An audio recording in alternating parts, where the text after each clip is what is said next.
Hide me in the rock, Father, hide me in the rock. Hide me in the rock, there is higher than I.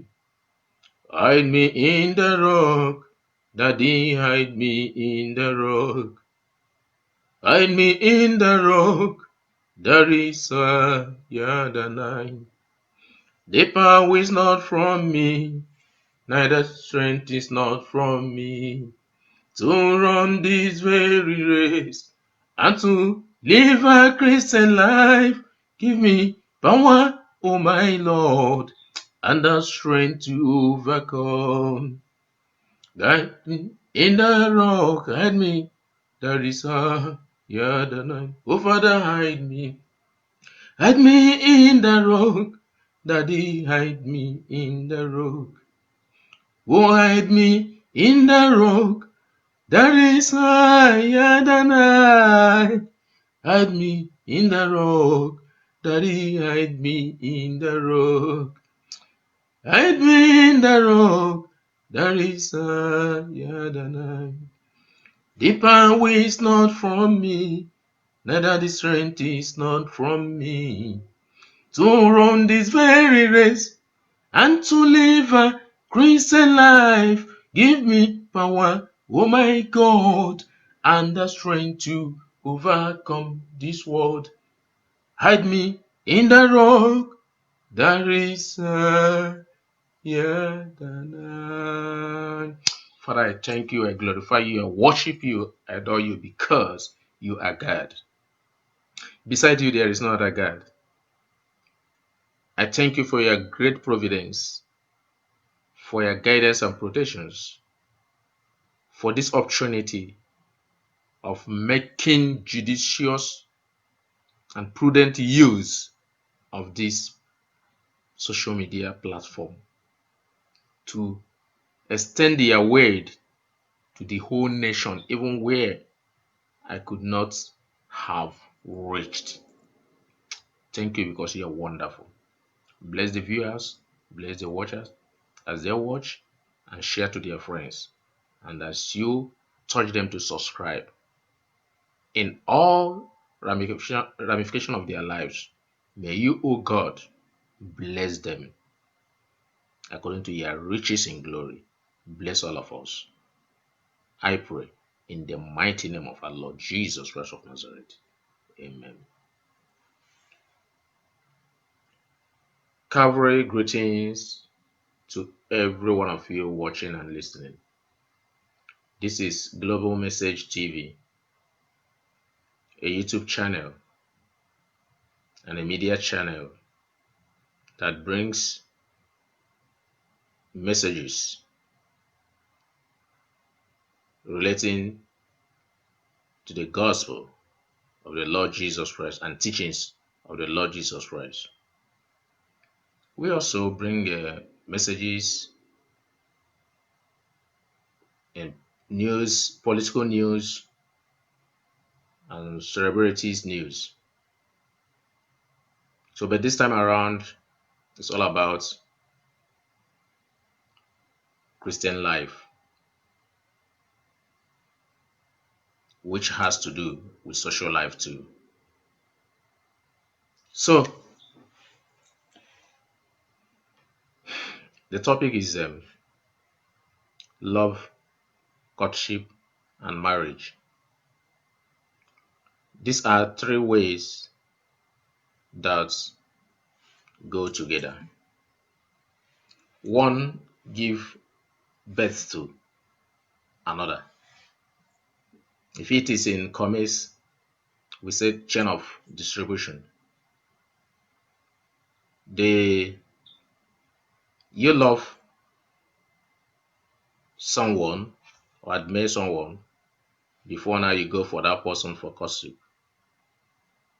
And that metamorphosis to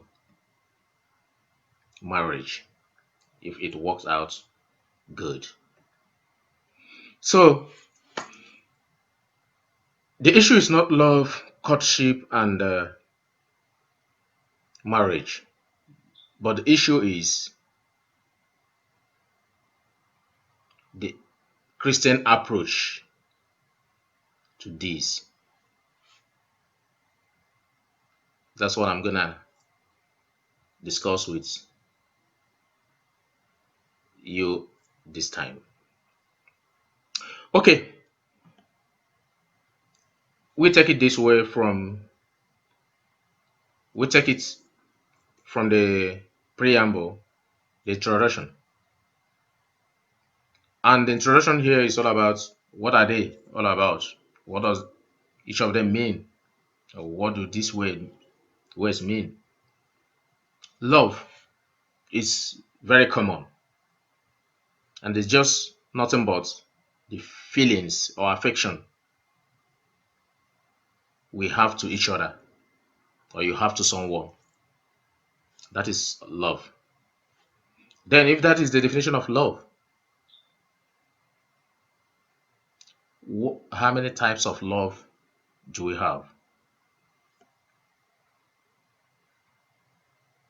We have our four types of love, and we're gonna take them briefly because this is something we have idea of until we get to the you know major area of this discussion.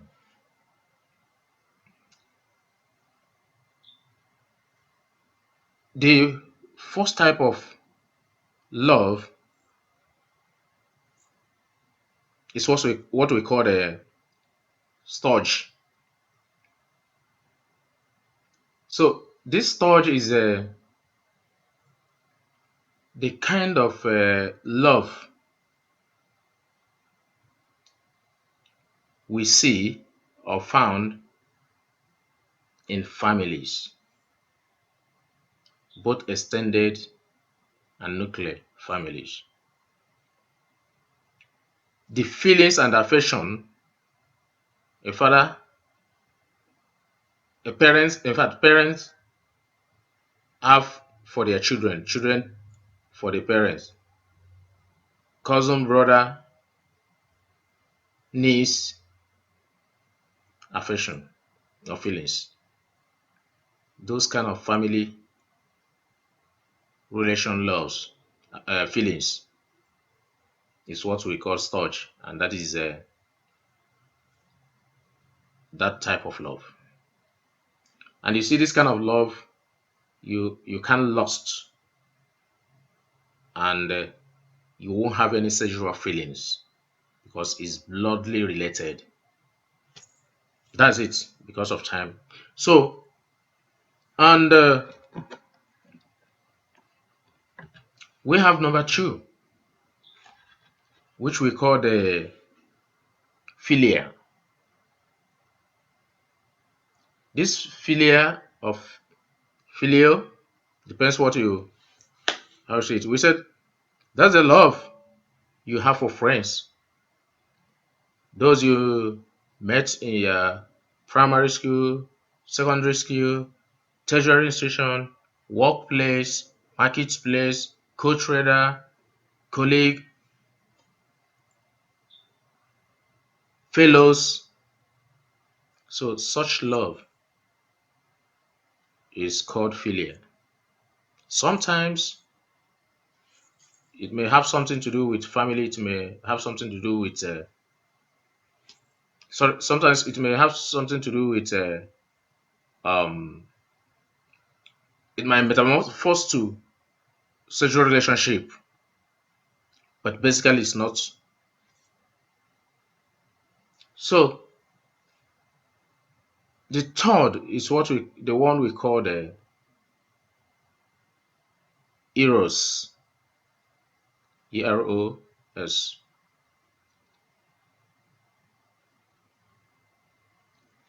and this is the major area, the area we have um, much problems, and that is sexual love. But the last but not the least is the agape.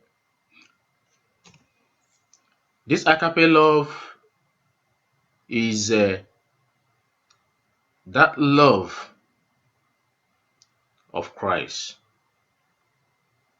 that Christian love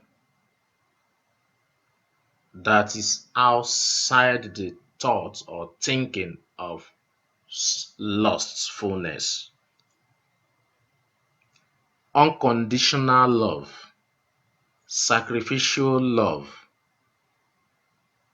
the such love that Christ demonstrated or God demonstrated when he said in John chapter 3 verse 16 that he loved the world, that he gave his only begotten son, that whosoever that believes in him should not perish but have everlasting life.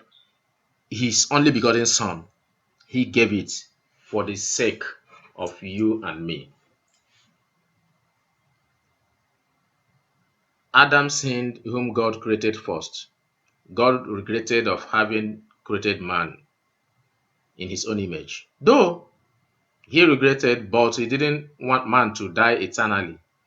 He sent the second Adam, his son, for the that is what we mean the unconditional love, sacrificial love. His only begotten son he gave to die for us. That's the kind of love. He never asked us for anything. He never asked us for nothing. He just did it with no condition. But he said,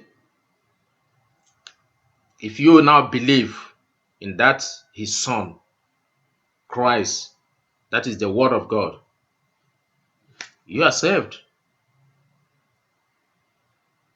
Otherwise, you are damned or perished. So that's unconditional love. And it is called agape love. So if you read Romans chapter 5 verse 8, what did that place say? Romans 5:8. There's something the Bible says here. The Bible says, okay, I'm reading verse 8. But God demonstrates his own love for us in this.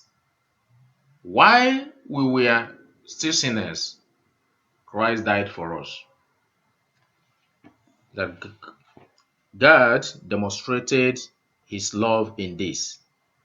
While we were still sinners, Christ died for us. We were aliens, nobody. But Christ died for us who were aliens to become citizens in his kingdom. What a manner of love. Sacrificial love. Unconditional love. That is agape love. That's the number 4. The last but not the least. Then if that's the case, the question comes, since we have known what is love, what is courtship? Courtship, what is it? Some people call it courtship. Some people, like here in America, they call it dating. We are dating. So it's like courtship is British English or grammar. So this is a period of time when two people who are matured and of the age of marriage decided to study and monitor each other to see if they will be or are compatible for marriage, to live together and to be husband and wife. That is what it means. Nothing more. You study me, I study you to know whether qualities I need in a woman or you need in a man can be found in each other, whether we can tolerate each other, because we may not find all we need. But if we can come together and tolerate each other, that's the period of time, and it is called dating or courtship. So the question now is, can Christians date? That's the question. Or cut. Can they? The answer is simply yes. That so many people cut and date and do a lot of immoralities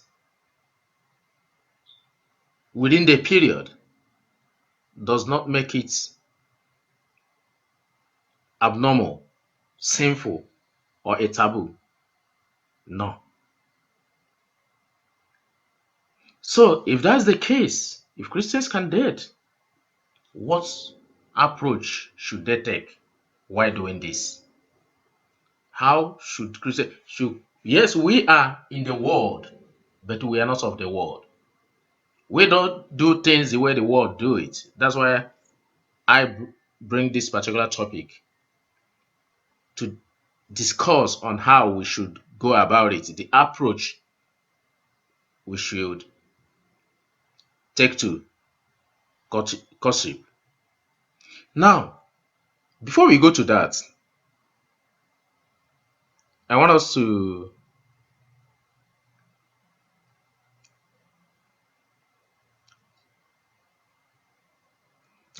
know how we can go about this. We said this is a period, like I rightly said, two people come together to study each other. How do they go about this? They can fix a date for outing, just to visit people, go to, maybe a slimmer house, recreation house places, and move around, interact, ask each other questions on what you like, what you don't like, what I don't, and what I do. In this within this period, you take your time to study each other based on those things you want in someone whom you want to live with, because marriage is forever thing unless dates separate. Okay, so like I rightly said, it's a study time when we try to know each other.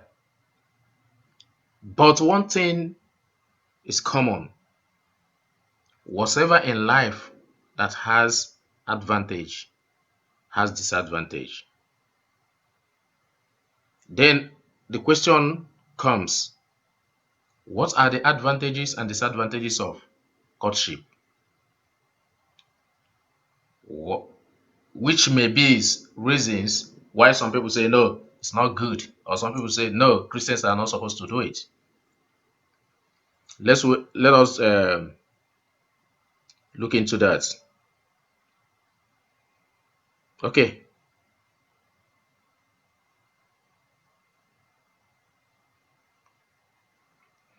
One of the disadvantages is sexual abuse.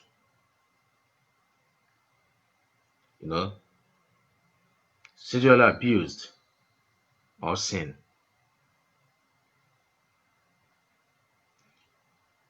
Sex is meant for married men and women. That is couples. Couple. It is meant for couple. If you are not married, sex is not for you. So if in the course of dating or courting, you involve yourself in premarital sex, You have abused it because originally it was not so. God never made it that way. It is between husband and wife. And that is one of the reasons some people say no to it. 90% of people that caught or date involve themselves in this sexual immorality. And that is one of the disadvantages. Secondly, heartaches, corruption, deceit,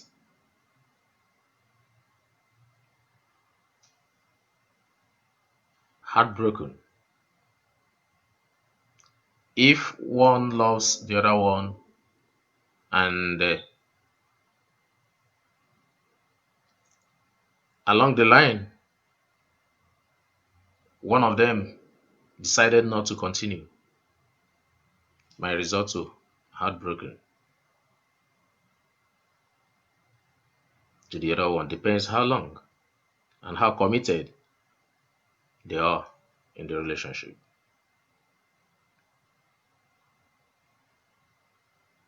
Deceit and corruption. Sometimes, like the Bible says, the heart is deceitful. Who can tell? One of the two people might be, sincere, believing that they are cutting or dating, while the other one has cupboard in his cupboard. Skeleton in his cupboard. Hidden agenda, trying to take advantage of that to get what he wants or she, and thereby deceived the other person and go away. That now becomes heartbreaking and deceit. And another one is that it might lead to unwanted pregnancy. The premarital care, sex can result to unwanted pregnancy, which can give birth to abortion. Because if the person doesn't want to keep the child, more especially in our country, Africa, where the lady will think, oh, I'm gonna be a public talk, it's gonna be a public disgrace. So the lady might try to get the child aborted, and in so doing, it might equally take her life. Consequently, this person has committed fornication, killed a child 2 sins ago. If eventually she dies in the course of aborting the child, killed herself and hellfire. But unlike here in Western world, where if you try that, the lady will be comfortably keep her child, give birth to the child. You, the man, suffered it because you're gonna pay child support for 18 good years. 18 good years. Whatever paycheck you get is being divided, sent to the child. The government will just take it from your employer every 2 weeks. If you are being paid semi-monthly or bi-monthly or monthly, rarely you see people that are paid monthly. It's always 2 weeks. Every 2 weeks, your salary is being shared and sent to the child for his upkeep. The mom feed from that. You can't say no. So you suffer it being the man. Unlike our place where the girl suffers it with the parents. So the girl now will try to, abort it, read it off, and the consequence upon that, commit fornication and murder. So these are some of the disadvantages of dating. Okay, It can cause future hatred for male or female, as a case may be. Yes, if we started and it didn't work out, maybe the fault is from me, and we have, been involved in some miscreants, in some immoralities, it will hurt me or hurt her to the extent that we will never be friends or love each other in our lives, whole life, and which is perpetual sin that may lead one to hellfire, and that is what is called willful sin, because you may not repent from it. Who knows? So these are some of the disadvantages of courtship. Okay, so let us stop there and look at some of the advantages. So it limits the rate of divorce, because when you study somebody for 6 months or 1 year and know a lot of things about that person, and finally accept genuinely, not in pretense or in desperate, you know, you accept that person the way that person is, hardly would both of you, you know, disagree to the extent of divorcing each other. So the rate of divorce was, reduce if people study each other before getting into marriage. Okay, those who are compatible and suitable will marry. Yes, after you must have studied your friend and found out that actually we are compatible, we can tolerate each other. Then you people now have to do the rightful, the needful, and become couple or husband and wife. Number three, nothing will now, no one will now impose a wife on you or a husband on you. No, no parents will now come. Oh, I want you to marry this person. I want you to marry this person.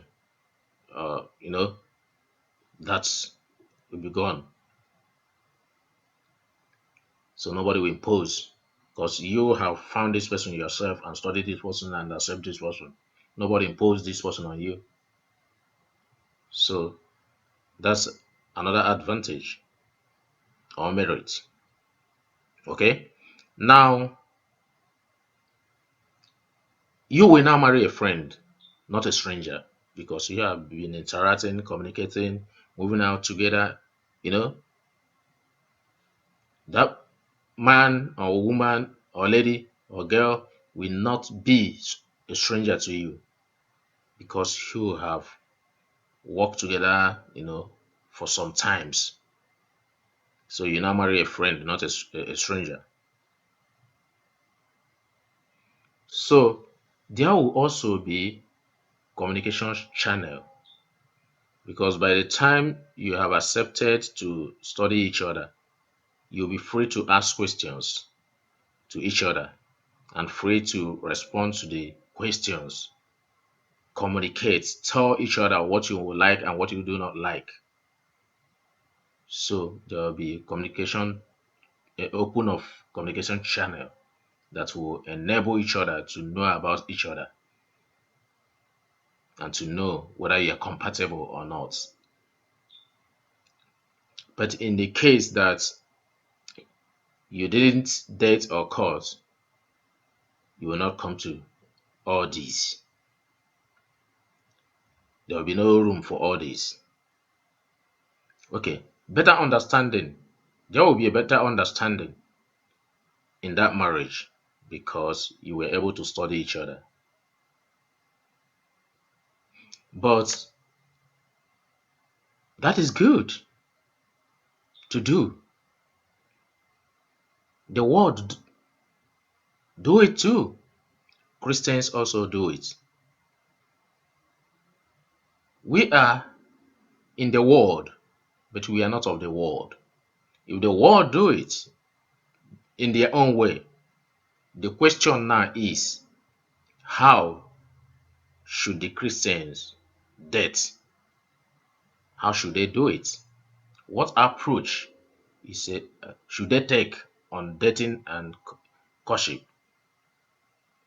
Now, we say that those who are, it must be, you know, sorry, yeah. What are some of the guidelines, you know, for the Christian during this courtship or dating period? Number one, there must be people that are of marriageable age.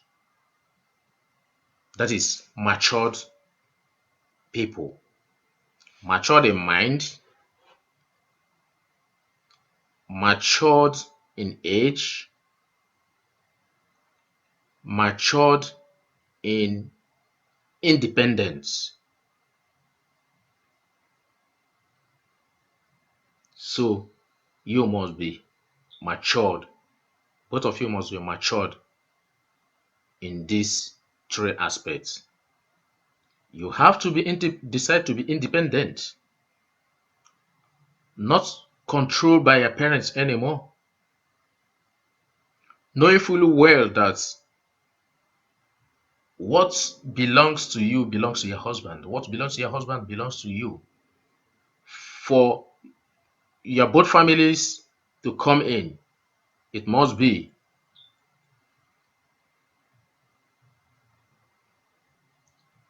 in the agreement of both of you. Both of you must give consent and agree on what you do. You have, but any of your families cannot come in again to decide for you what you do. No. Unless when both of you are erring, they can advise. So you have to grow to that extent, both of you. The boy, the man and the woman, the lady. That is very, very essential. That's the maturity we are talking about. Not only age. The man must have source of income. What he does. Because you are the one going to marry the lady. You must have something, source of income. You must have a source of income to sustain you and the wife. Because you are going to have a family, a different family. For this cause, a man should leave his family and go to the woman. Both of them become one flesh. So you are having a family. And when you have that family, you have another families. Your in-laws family becomes your family. And your own family. So these are two families. If the man, you have your own family, you have the family you are living to have your family, and you are having your in-laws family. These are responsibilities, and that is why you must have source of income. Take care of your wife. You can extend then your hands of benevolence to other relatives and families. You must have a place of living of your own. I don't mean you must build. You can rent two-bedroom flat. Or since it is both of you then and you have future, you have what you do, you can start with a bedroom flat that is comfortable. Or at least, in fact, two-bedroom flat. Because sometimes you may have visitors. They will not sleep in the same room with you. Be able to take care of your wife and yourself. Because the Bible said, if you cannot take care of your family, you're worse than an infidel. So if you don't have source of income, you can't just go into courtship when you're not ready. And that makes it longer. So that is it. You must be matured. Two, please don't involve in sex, sexual relationship. No, that is a very big risk. How? If a man loves you and wants to get married to you, I'm telling you the simple truth. If you become cheap and give yourself to that man, if that man would have married you in 6 months, that will take you 5 years, because what he wants is saying it on a platter of gold. Then why must he just, you know, uh, do it fast again? You'll be doing carrying other projects, you know. But as the devil may have it, it might result to separation at the end. Because by the time the guy is tired of you, the lady, he will tell you, my mother said, my dad said, my people said. By that time, he has found another lady. He has never, you know, unlocked, and you now become Belgian tire. And then along the line, if there were brethren who knew that both of you were cutting, of course there will be. And when both of you now, it could not work out. He must have told some of his friends all that transpires, and they knew about it. Then how do you think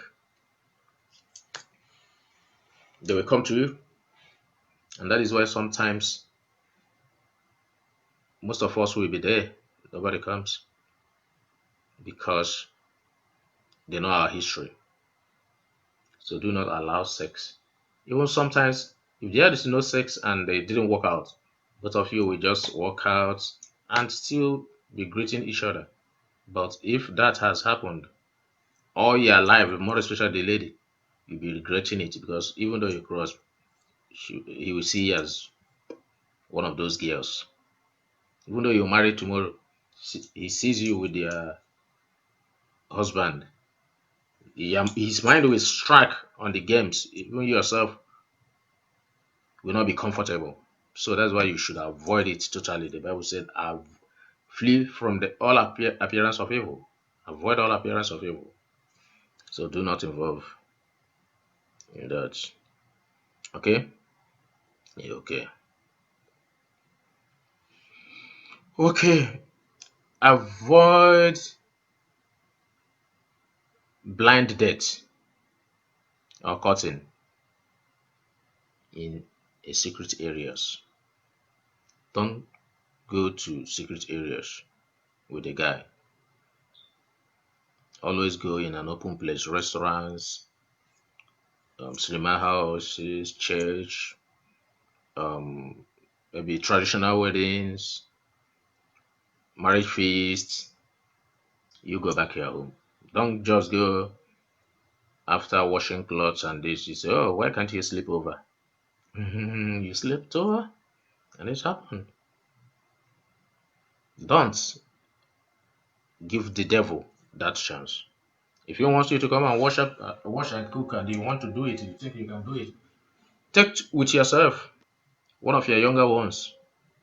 Do it and go back to your home. If you want to test your food and know whether you can cook or not, yeah, eat and go home. Don't sleep. Okay.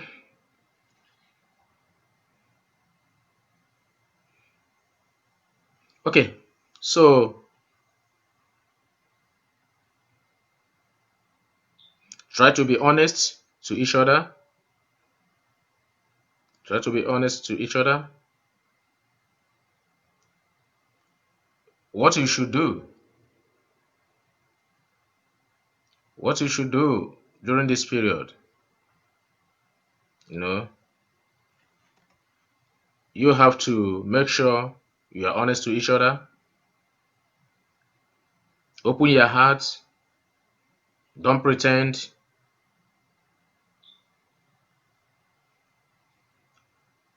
Don't say one thing and do another. Ask questions. Don't die in silence. Be open. Inquire for things you want to know about someone you are dating. Because if you don't get it at that time, by the time you get it in marriage, it will be late to reverse.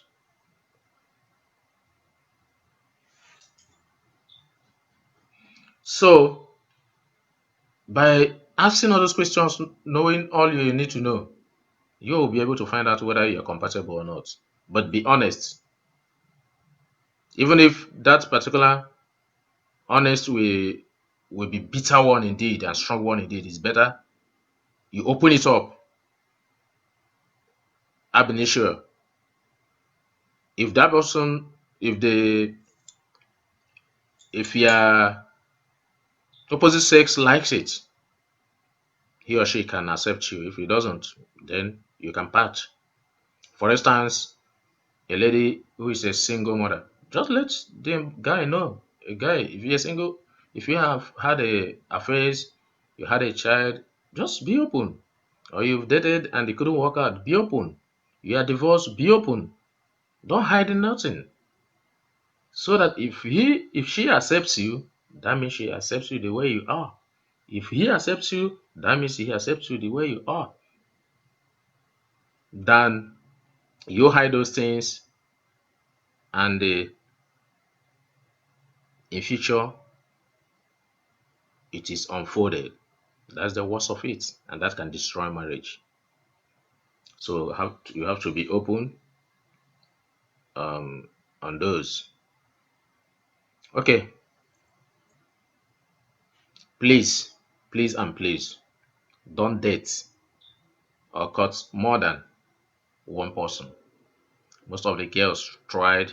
They have lineup of about 10 brethren. They are brothers. They are trying, and the brethren also, the brothers also. How about 10 sisters? They are trying to see the one that will work out. No, it shouldn't be that way. Okay. Again, don't date long. It is so risky because in the course of dating long, it might lead to premarital sex or any other problem might, you know, come in between, and that ends it. So make it shorter, maybe 6 months, but not more than 1 year. If I may advise, learn the manners of the person you are dating, learn his or her body language, be psychologically inclined, know the temperament of that person, whether it's someone that is temperamental, know what he likes, she likes, dislikes, the does and don'ts, the do's and don'ts. Try to know those. If there are things you can accommodate, but if there are things you can't accommodate, then you back off. There's nothing bad. Learn and be interested in his or her family. That's very, very important. Try to investigate, know the type of family the person comes from, the kind of people that made up of that family, the family members, to know whether they are godly, they are good, they are evil. Uh, because if mistakenly you don't do that and find yourself in the midst of people who are antagonists or who are devil, that means you are part of that family, and you have to, you know, take it the way it is, and you have to suffer it. So you have to really pay attention on these areas. Okay? Okay. Um Another one is a matter of finance. You people have to discuss about that.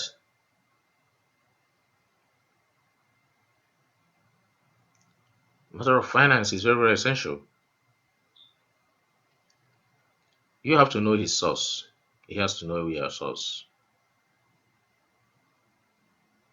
Sometimes you agree on how many children you feel you'll have so that it won't be a problem when you get married.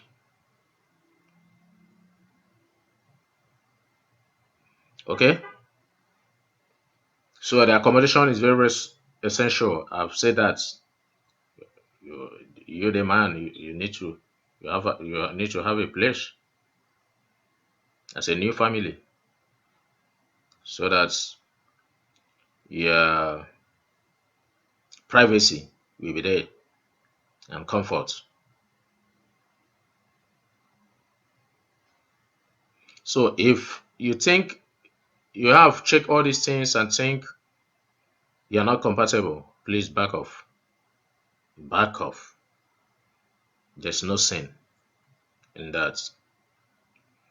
So you have to study him or her psychologically, like I said. If he is an introvert, try to know that.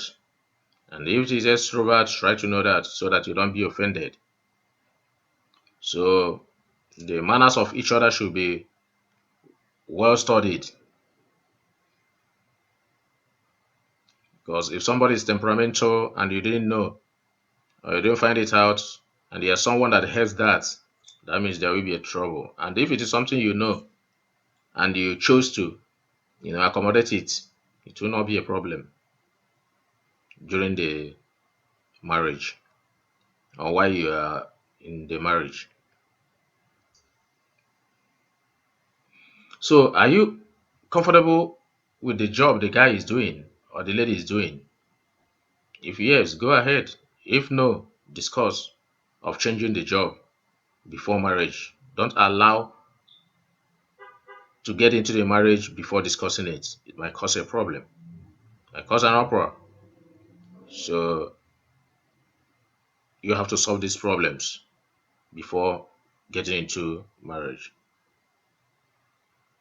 But if you talk on these issues, maybe the issue of changing of your work, whatever, is what, or maybe somebody is a soldier, you don't like a soldier, or a police, you don't like a police, or a politician, you don't have a politician, you don't like a politician, or a banker, you don't like a banker.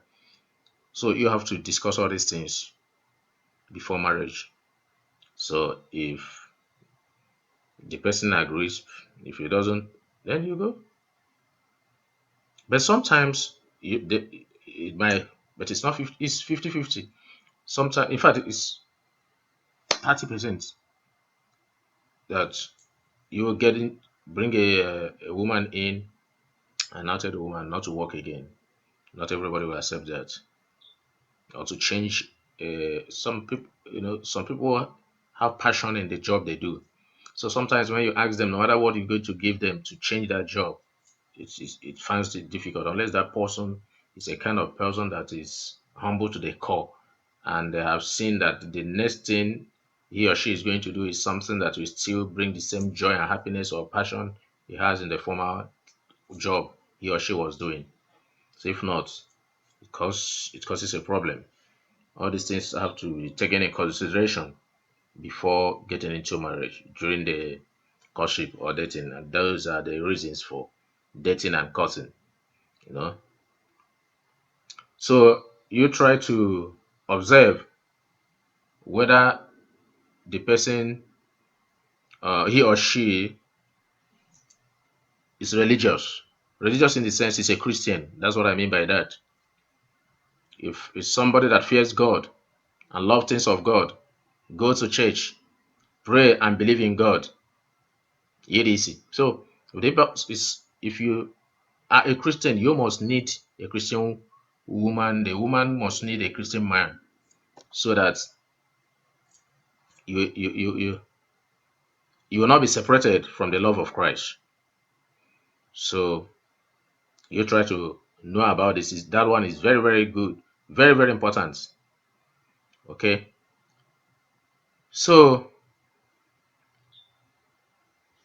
when we talk of this marriage now, why do Christians marry? We said we marry for companionship.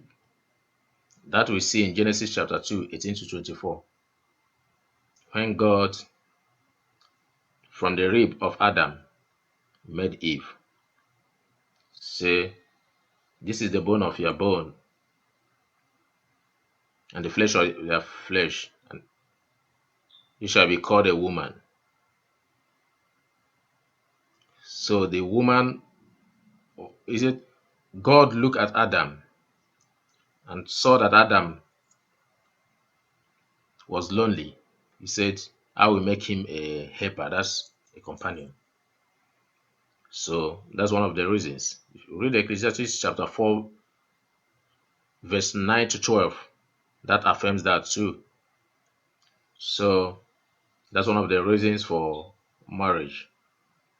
Another one, according to Apostle Paul, is to avoid fornication. In 1 Corinthians chapter 7, from verse 1 and 2, the Bible said it is not good to touch a woman, but to avoid fornication. Let every man has his own husband, own wife, and every woman has her own husband. So to avoid fornication is another reason. It's another reason. For procreation, Genesis 1, 26 to 28. Go and multiply. So that's another reason. Now, another important question is who should a Christian marry? That's another important question.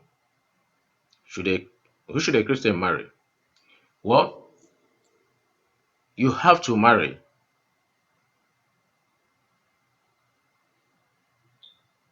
God's choice of woman or man.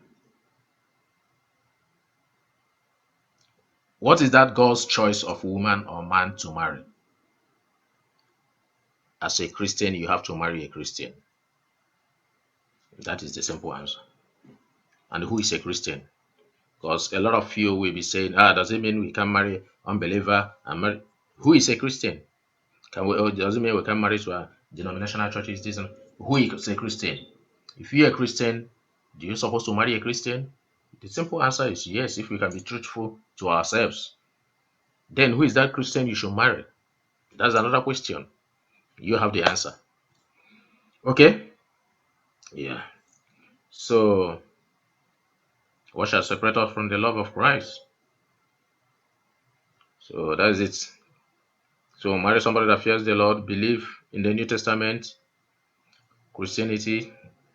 So, if you marry God's child, God becomes your in-law, and vice versa. When you marry Satan's child, if you marry somebody that is not God's child, that is in another way, you have married the devil's child, Satan's child. So, if you marry a child of God, that is a Christian, Christ becomes your in-law, spiritual in-law. You marry the child of devil, the same thing happens. So, marry a child of God, just marry a Christian. Because you wouldn't want the devil to be your in-law. So, marry a Christian. Okay. The number two is individual choice, your own choice of marriage. So, it's not God that will do those for you. It is you. You know what you like. What complexion do you like in a woman or a man? Choose it. Somebody that is fair, black, blonde, chocolate. What complexion? Just go for that you like. No amendments. No let me manage. No pity. No emotional. No, just go for what you want. So it's only when we don't go for what we want, we begin to look outside. Just go for what you want. When it comes to height, uh, tall person or short person. When it comes to body, tall or slim, average. What's the weight? Fat, slim, fit, what? So other, you know, features. Someone that is hairy, somebody that is smiley, somebody that is humorous, somebody that is muscular, soft spoken, has hard spoken, loud spoken. What do you want? Go for that. Treble, treble, ultra, bass, voice. What do you want? Go for that. Social status, somebody that is rich, average, poor, high class, middle class, low class, etc. You must have a choice. Don't manage marriage. Don't manage choice in marriage. No. Go for exactly what you want. In fashion, what kind of fashion? The person that paints or the person that doesn't paint. Always neat, simple, modest. The person that respects, that is homely. What do you want? You know what you want. Some people even like those ladies that are so that they hate people that are quiet, ladies that are quiet, like those ones that are very agile, that speaks their mind, that don't tolerate, that are bossy. They like some men love those. Some men love those ones that are quiet. You know, go for what you want. You want may not be what I want. You know, so that is it. So who will I marry? It's another thing. Who will I marry? Who will you marry? That's what is very, very essential. One who will be your friend in good and bad. Your wife should behave as your friend in good and bad, in all every situation. Proverbs 17, verse 17. Read it at your own time. One who will love you always, not sometimes, always. For better, for worse. Proverbs 17, 17. Okay. One who will rejoice with you and cry with you. Romans 12, 15.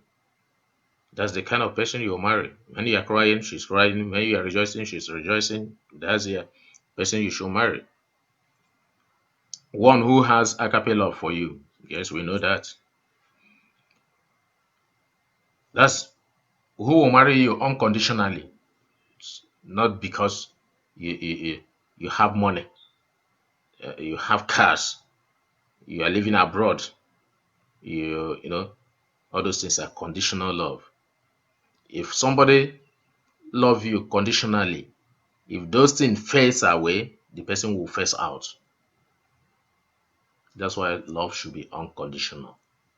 It should not be based on material things or things you see only. But you have to check around the person and see tell the person whom you are. And if the person chooses you the way you are, the marriage stands forever. Okay?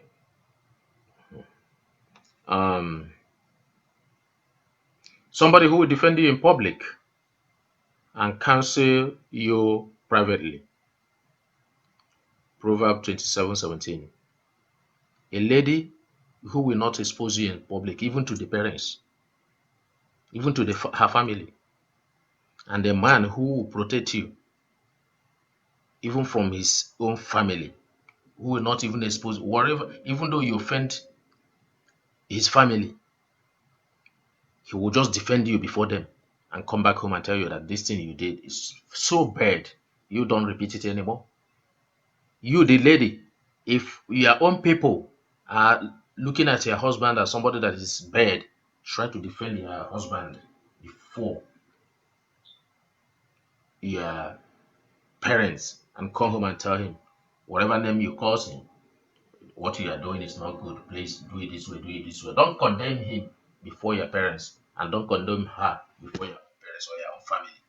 That's too bad.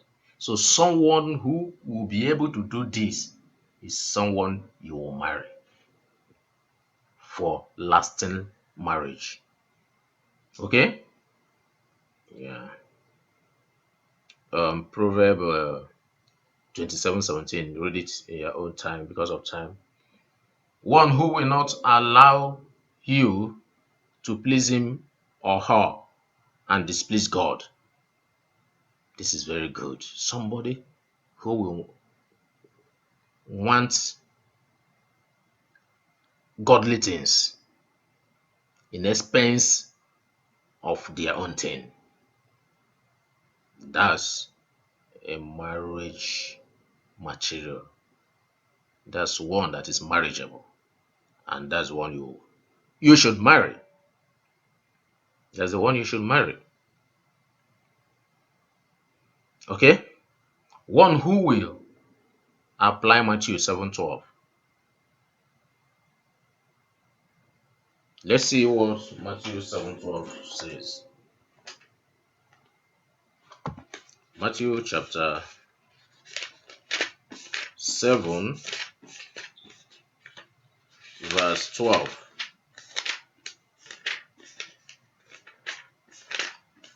Okay? Matthew chapter 7 verse 12 reads so. So in everything, do to others what you would have them to do to you.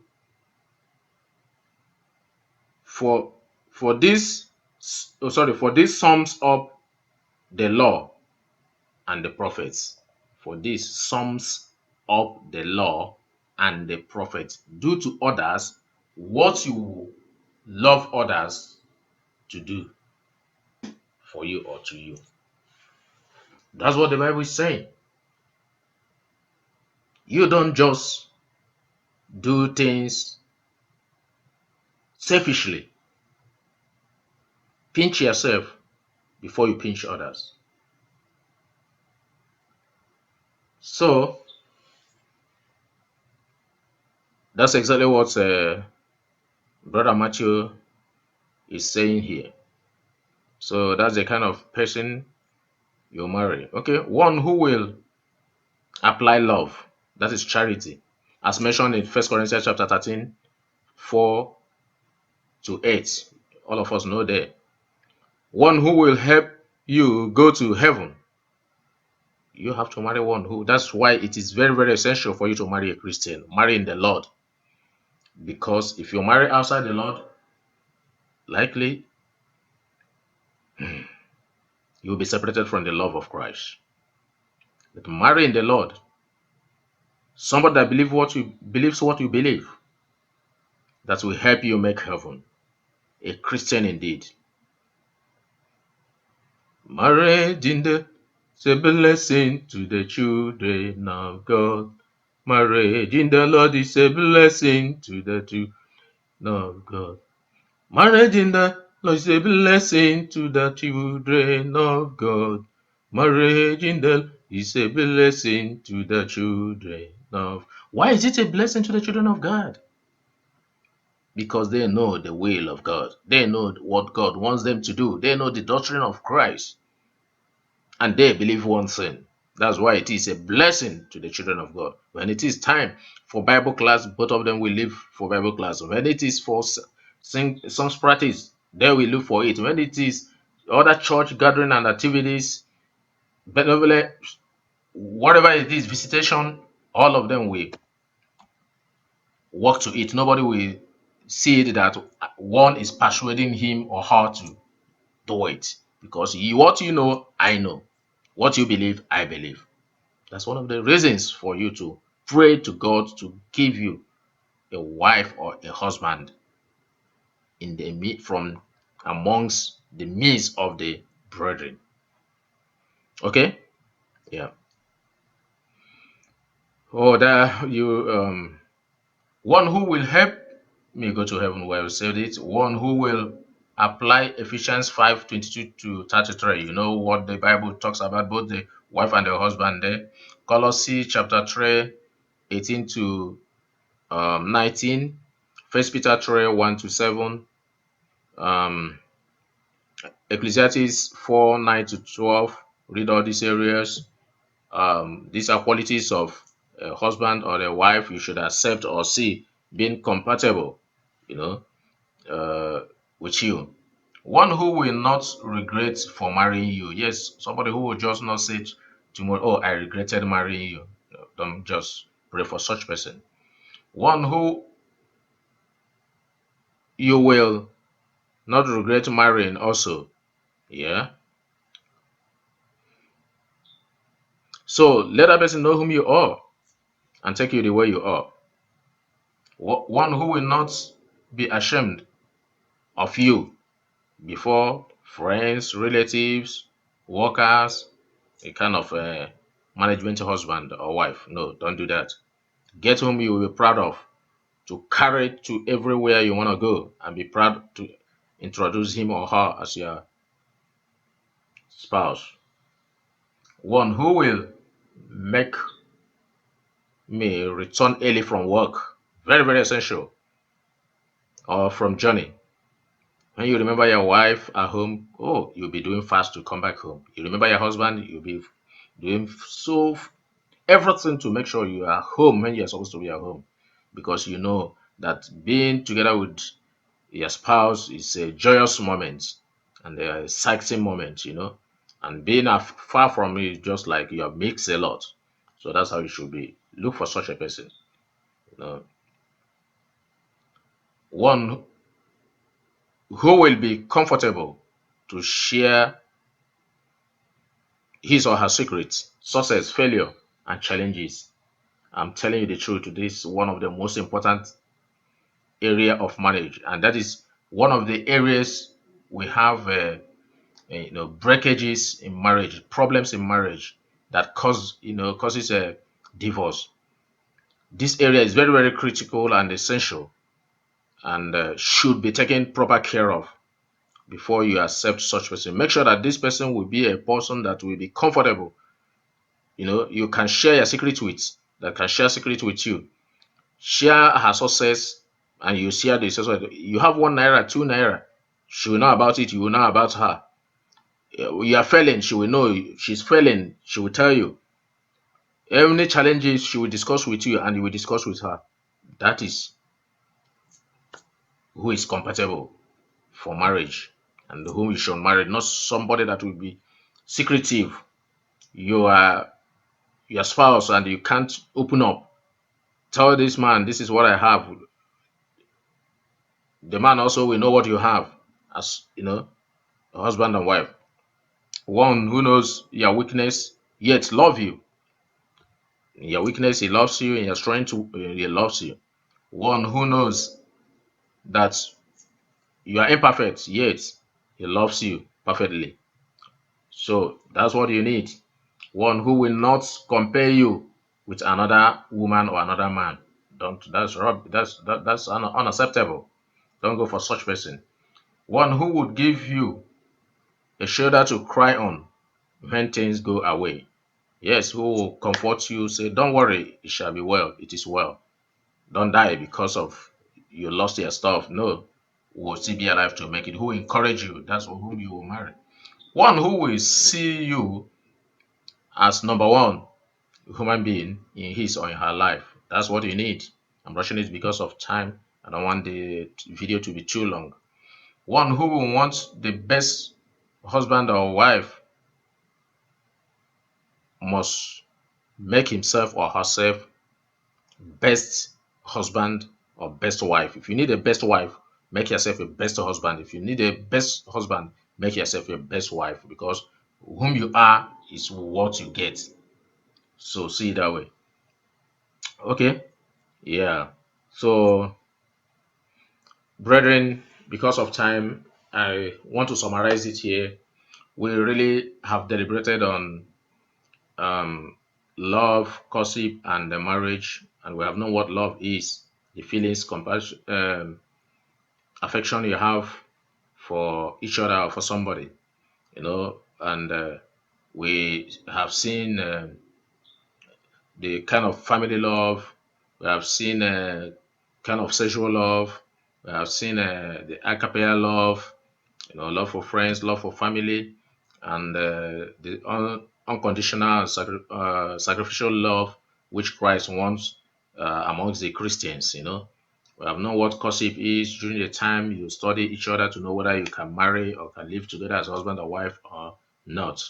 And you have seen a lot of stuff you should avoid. More especially sex, sexual relationship, avoid it because it carries a lot of problems like unwanted pregnancy, abortion, which may lead to death, or to lead to breaking of hearts, heartache, and so on. Avoid all these because they are unhealthy for Christians. Courtship and dating are good if you're doing it a Christian way and avoid these things we have said you should avoid. Now, try to make sure what you want in a woman is what you marry so that you don't look outside.